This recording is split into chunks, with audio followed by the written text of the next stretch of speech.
谢亲爱的爸妈，给我挡风遮雨的家，为我做香喷喷饭菜，陪伴我长大。感谢亲爱的老师，教导我无穷尽知识，指引人生迷惘方向，陪伴我长大。感谢亲爱的朋友，分享生活苦辣酸甜，一起探索这好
of true wisdom deep and bright, of your endless great love that will guide us in our lives.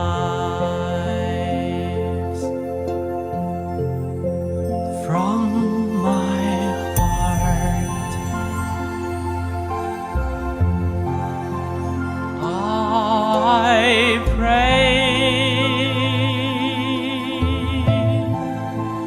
may we join our hands, our hearts as one.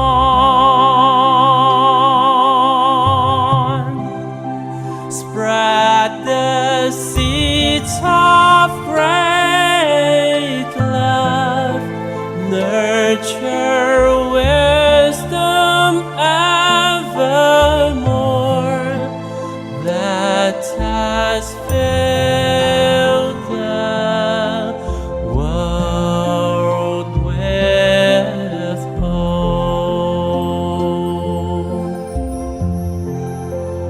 In my heart I feel deep gratefulness.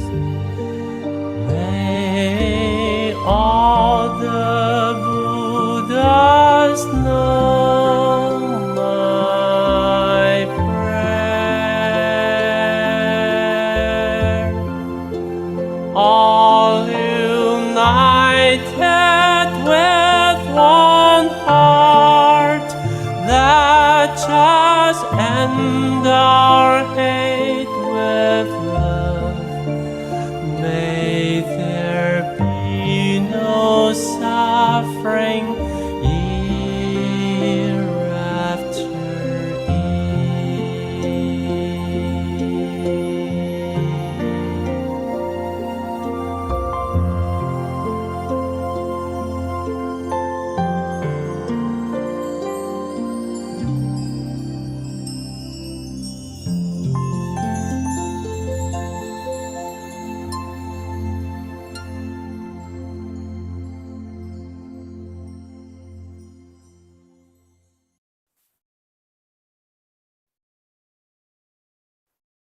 Good evening, everyone. Welcome to our Blossom of Wisdom book sharing tonight. Tonight, we are very honored to have Sister Siew Ching. She's our veteran sharer, and I'm looking forward to hear from her tonight.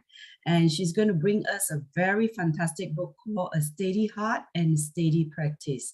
Basically, this book is talk about a small stories, about 100 stories about Master Cheng Yen, telling us some touching and some great learning stories, small stories. Let's see how Sister Siew Ching sharing. And by the way, this book is so good that she has to split into two parts. Part one, which is tonight, and 2 weeks time, another part two about the same sharing, same books. Please tune in, please everybody. Over to you, Sister Siew Ching. 感恩哦，感恩 Sister Sherilyn for the very good opening. Veteran sharer, 哎呦，拍谁 Veteran, definitely. Yeah, can't wait to hear your sharing.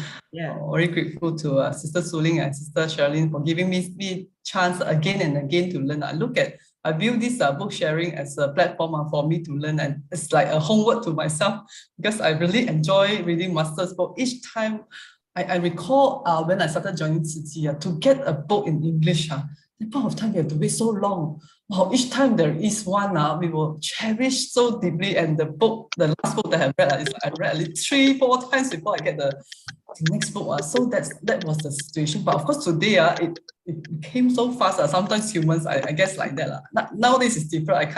I haven't finished the latest book, which I've just bought. I think. So, but that's why we need to learn. I also remind myself. This book, in fact, is a very new book, published in 2020, towards the end of 2020. Oh, after that, a lot of books already. Oh, wow. See, the English books are published nowadays so fast. So we are very quick. for this opportunity. Okay, So the reader must catch up, everybody. yeah. Together, catch. Okay, everyone can see. Okay, Chichi brothers and sisters, ladies and gentlemen, a very good evening, and thanks for this chance to learn. The book that I wish to share tonight, as Sister Sherilyn has mentioned, is Steady Heart and Steady Practice. This book, Stories for Living a Good Life, contains, it mentioned 100 stories, but in fact, it's more than that. It's about the nature of the mind as told by Master Cheng Yen.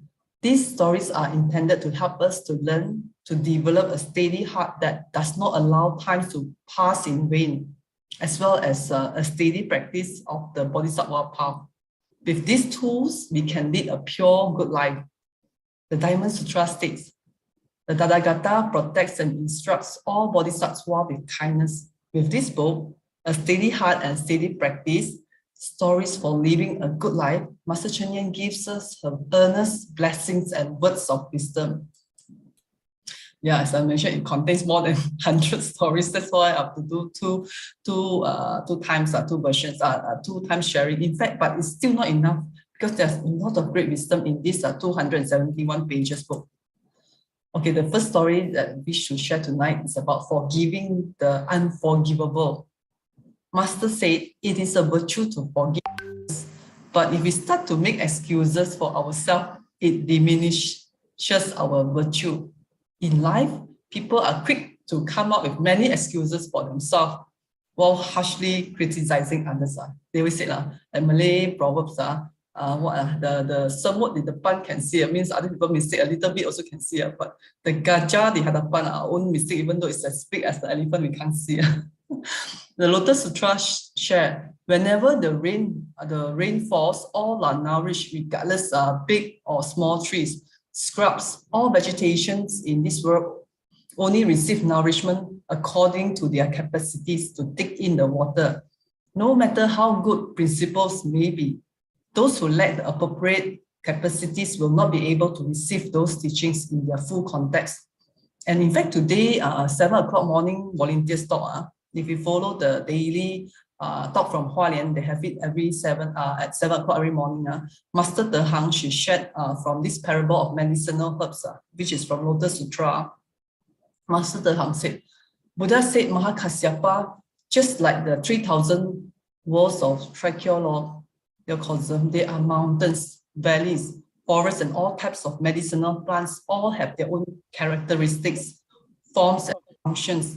When clouds gather, rain will pour equally over all 3,000 worlds, and all these plants will get nourished the same. It means the rain, when they fall, it will fall. Okay, these plants are vary from small roots, average roots, to big roots, akin to us sentient beings with different capability to understand Dharma. No matter what roots we are, as long as it rains, we will get nourished. So long we hear the Dharma, the teaching that is expounded, we will get the same amount of Dharma. But the amount of Dharma that we can absorb depends on our capabilities. It's not that the teachers pin some that discriminate, share better with others or share lesser with us. It is whether we can, our root is, actually it's whether our mind is clear enough. If we have lesser obstructions, lesser worries, afflictions, then we will be able to absorb it better. So like Master Thur said, a big tree can absorb 3 tons of water, while a small plant can absorb only 100 cc of water. Okay, now to this, back to this story. Okay, it's about, once upon a time, there was this monastic named Pang Gui, who taught the Buddha's principles, and he constantly led he's like Dharma teacher. He constantly led his disciples in spiritual practice. Once when he held a 7-day retreat, some visitors attended in addition to the residents, monastics, and all hopes to attain realizations during the retreat. So everyone practiced very diligently. Later, some discovered that they lost something, and they found out who stole it. It is one of Pang Gui's disciple. So these monastics, they refused to forgive the person that who had stolen their things, because they were worried that outside visitors would view how would others view their monastery. the resident monastic, they will worry if people will view them negatively because they, among themselves there's one thief. And someone even suggested to the Dharma master to banish this thief, but this venerable master did not take immediate action. Later, during another Dharma retreat, another visitor lost something, and the same disciple who stole earlier repeated the stealing act as he could not correct his habitual tendencies. This time, both the residents, monastics, and the visitors took the angry protest to the venerable master, hoping that the venerable master would take the matter seriously and banish this thief. However, this venerable master once again put it aside and did nothing. Okay, third time came and he stole things, he steal things again. So at this time, everyone lost their patience. They threatened to leave if the master did not banish this thief. This is the severe form of protest because it's already 3 times. So let's see what Venerable Pangui, the Dharma master, will do. So maintaining his composure, Venerable Pangui said, "You all have a clear understanding of the principles and this matter. Since you all have taken my teachings daily, you know that to uphold the virtuous Dharma, it is important to eliminate all evil habits. You are now matured, and since you can maintain the precepts, you can practice in peace wherever you go. Yet, this thief remains immature, and he continues to make mistakes. He has not realized his error. If I do not take him in, who will take him? So if you hate him so much, you may leave him behind. You are all able to practice in any monastery, but I must make this decision to continue earnestly teaching this disciple, no matter what." The disciple who had stolen tried and deeply repented for his past wrongdoings. This washed away his urge to steal, and he changed his way. From there on, he constantly focused on purifying practices, and later he would pass Venerable Pangui's teachings to others. Master said, "Most people think only of looking after themselves, but they do not know how to practice love." Master Cheng Yen also often told us that we must forgive those who cannot be forgiven and love those who cannot be loved. This is what we must learn. Those who cannot be loved by others live in great suffering, and those who cannot receive forgiveness live in great misery. If we indulge ourselves and lose sight of our intrinsic nature, then we cannot exercise our compassionate love. This is what results from lack of discipline. The next story, the winter sun. This story is from a Tzu Chi volunteer. At one time, an old man lived on a mountain, and he is over 80 years old, with no relatives, and he had reportedly lived in such a lonely and improvised life for more than 50 years old. Time is not kind to him, and he was no longer able to work and live independently. Because of that, he became a long-term care recipient of Tzu Chi, we know as Gan Fu, the person we are grateful to. One day, Tzu Chi volunteer went to see him after 2 weeks from last visit. From far, the volunteers could smell foul odor and saw him squatting in feces and urine. He was drowning, and volunteers quickly boiled water to bathe him while others cleaned the house. Later, they even feed him bit by bit after realizing that he was famished. "It has been a long time since I last had a hot meal," that's what the old man said. He usually ate canned food as he was unable to cook for himself. As volunteers chatted with him, the volunteers shared with him stories that while they clipped his fingernails, they shared stories of disasters relief that they were doing that point of time at China.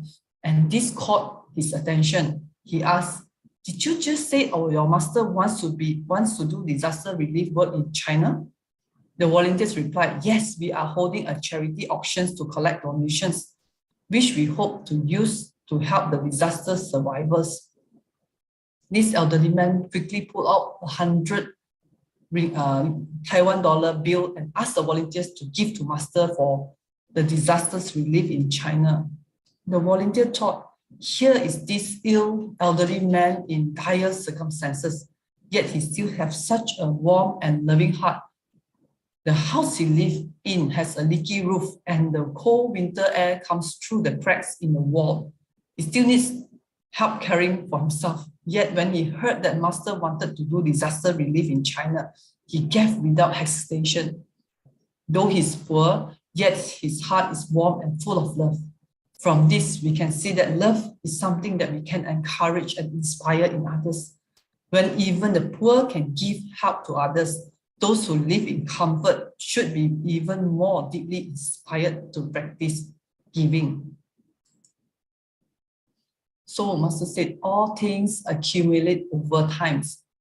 Whether it is our career or spiritual practice, it takes a long time to walk our path in life. We should realize time is precious, for our life are painfully short. We must take every second to prioritize what is most important in life. We heard stories about monastics from the past who held Buddhist ceremonies for lay people. Donors would give them money for chanting the sutras. Yet, after the monastics returned to the monastery, the money, now we are in the third story already. Okay, the third story about using our time to accumulate spiritual wealth. Okay, this is about the donors would give this monastic money for chanting the sutra. Yet after the monastics returned to the monastery, the money would bring about dispute because it was divided unevenly. There was no way to settle this despite over such a small amount of money. Yet, so they could not know how to solve it. They have to ask the abode, the Dharma Master, to resolve this issue. In this instance, the Dharma Master scolded the monastic who had caused the dispute and told the story of Bao Jingtian. Bao Jingtian, I think those who watched the drama series would have heard about him. Justice, a justice person. Bao Jingtian is a famous judge in this Chinese history who had been in charge of handling certain cases. So Master in this book talked about one of the cases handled by Bao Jingtian. An old man was holding onto 1,000 taels of gold, which he said his good friends had entrusted to him while he was still alive. His friend after that passed away. So this man wanted to give it back to the friend's son, but the son would not accept it. So the man, he could only ask Bao Jingtian, this is a famous judge, to make a ruling. Bao Jingtian thought this is very strange. No, normally people would not return money he had received. Because the friend passed away already, he could have kept this 1,000 tael gold. More so that because the friend died and could not testify, right? So Bao Jingtian asked the son. Now the son also don't want to take the money. One asked the son who do not want to accept the money to appear in the court. The young man said, I never heard my father talk about this matter. Since my father didn't give me instruction before he died, it is as though he never left it. Never left this money to me, and this does not belong to me. I don't want to take it. This is a case of two men who do not wish to hold on to the monies, and in the end, who ought to receive it. Bao Jingtian understood both clearly that these two persons have self-disciplines, and Bao Jingtian was greatly touched. Handling down the decision, he said to the old man, you do not want the money, but the son will not accept it. Moreover, I also cannot accept it either. So this money will be used for public good to help the poor, and the merits will be dedicated back to the deceased. So now the Abode Master finished this story, and the stories that he's telling the disciples. From this, we can see even worldly people, they are not even monastic, worldly people are able to uphold their fundamental duty in life. Monastics are supposed to leave worldly matters behind. So how is it that your mind is still defiled by chasing after this money? You have given rise to this dispute. You must truly repent and correct your mistake. One truth wealth is not based on material possessions or inherited property. Rather, what matters is one's spiritual wealth, which is one moral foundation. Master said, if we have a strong foundation, strong moral foundation, although we are just ordinary people, just like us, we are lay practitioners. Even if we are not, some they are not poor, but if our morals are unsteady, even if it belongs to a rich family, we are not truly wealthy. Following this path, one who is virtuous attains.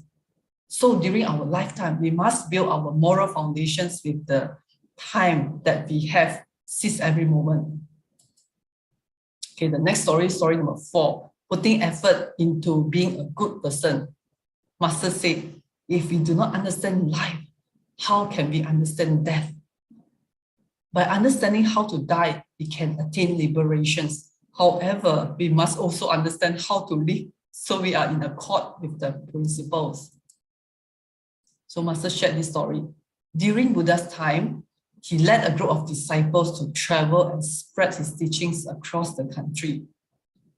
At that time, there were many complicated religions in India, in addition to Buddhism. Brahmanism was as the most prevalent religion at that point of time, aside of Buddhists, and its practitioners often will come to this the Buddha's place and ask and challenge them. So one time, a group of brahmacharis came to the Buddha and said, the Buddha's principle sounds very good, very profound, but yet it's very profound, and they are capable of granting liberations for cyclic existence. So this group of brahmacharis to ask Buddha about the principles. So the first questions are, so because during that Buddha's lifetime, he will lead the disciples to travel and spread the teachings across the country, so that they meet this group of brahmachari. The Buddha, then they asked Buddha, does life really exist or not? So Buddha replied, it exists for those who are alive and does not for those who have died. Next, they asked, and how are people to live in this world? To which Buddha replied, we must depend on the crops for nutrition. So came next questions. How are these crops produced? They are produced in an open space of nature. Continue the questions. Where does, because there are this group of people keep asking questions to the Buddha, where does this space come from? In which Buddha replied, it is within nature. And what is nature? Ultimately, nature is nirvana. The man asked further, Buddha, you still have not told me what you consider to be the state of nirvana. Buddha then asked him, okay, before the man asked these questions, he asked, do you know what is nirvana?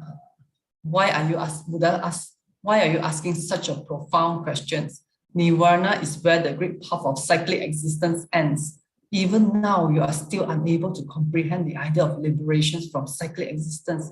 So why do you ask such deep questions? So that's why the man said, Buddha, you have not told me what you consider to be the state of nirvana. Buddha then asked him, do you know what is the greatest suffering in life? The man replied, I know. Cyclic existence is the greatest suffering. Buddha then asked him, how do you know that cyclic existence is suffering? This brahmachari replied, because everyone I encountered cannot bear the separations of death.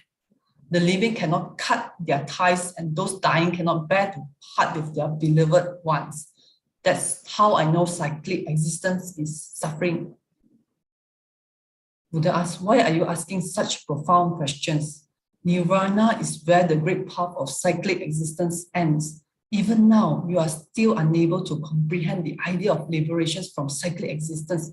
So why do you ask such deep questions?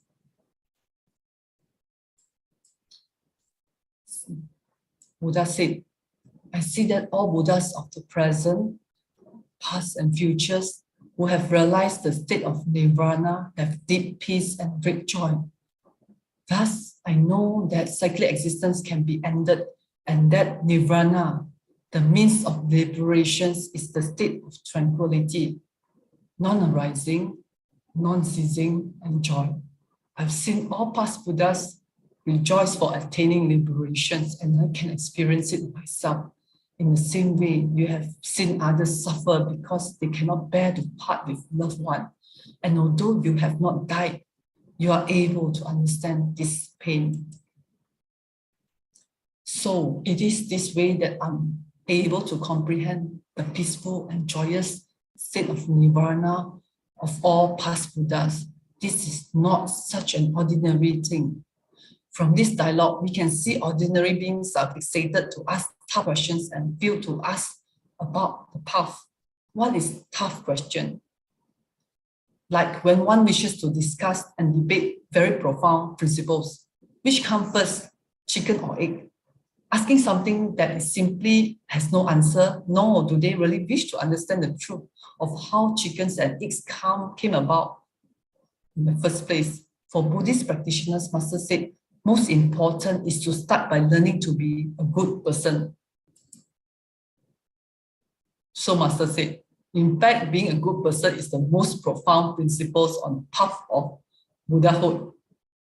If we cannot even be a decent person, how could we possibly comprehend what is meant to attain Buddhahood? So no matter how much this is explained, we will only have superficial understanding in the same way as a brahmachari could only see other cyclic existence. So he had no way to truly understand what lay beyond. Actually, being mindful to be a decent person is the most important thing. Oh, time really flies. Okay, I reached I think almost the last slide. Before I end, I would like to share this song, The Well Digger, with everyone. I think first time I heard about it, I'm really touched. And the lyrics, Sister Sherilyn can share at the chat box. Okay, allow me to share. Let me know if you can hear. Hope everyone enjoy it as much as I do.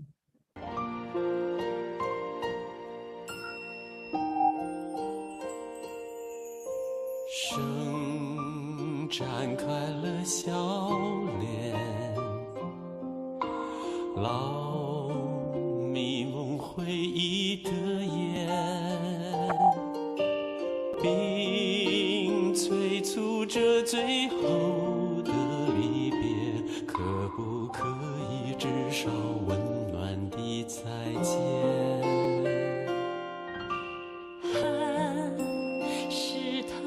肩膀，泪滋润泥土芬芳，心唤醒着沉睡的力量，一处一处觉出未来的希望。热切的汗水。 会让大地也慈悲，种下的心愿会在明天长绿叶。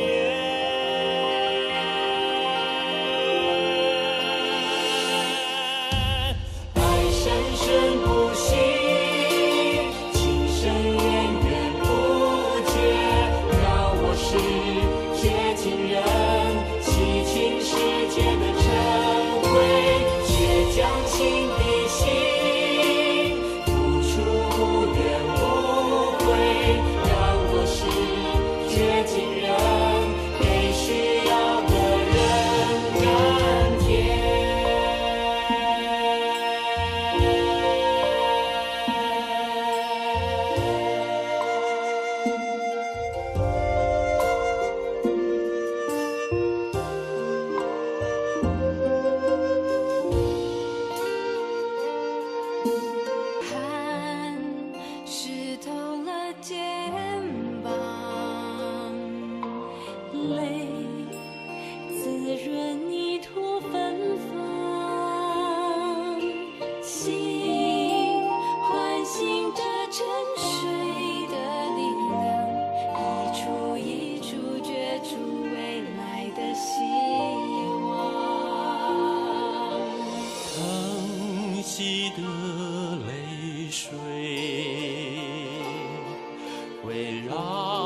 彩虹浮现，坚定的信念让不可能都实现。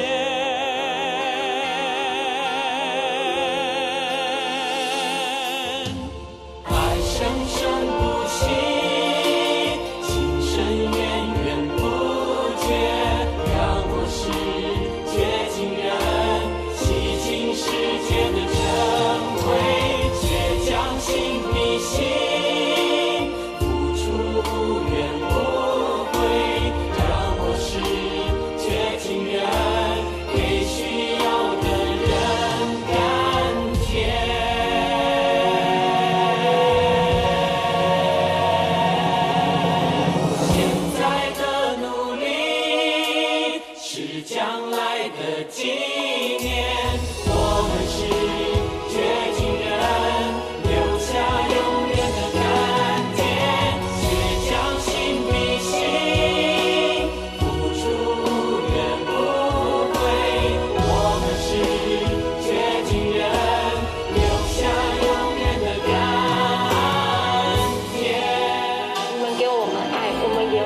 续的照顾这些病人。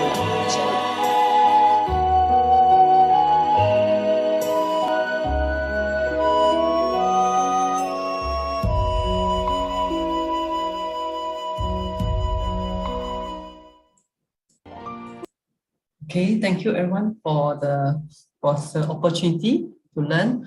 Life is impermanent, so let us seize and make good use of every second, all this precious life to benefit not only ourselves but as well as others. After hearing all these wonderful stories from masters, let us aspire. Let us aspire to be great roots, form great vows to deliver countless suffering beings. Don't confine ourselves in a small environment like a small pot. This is from Master Thur.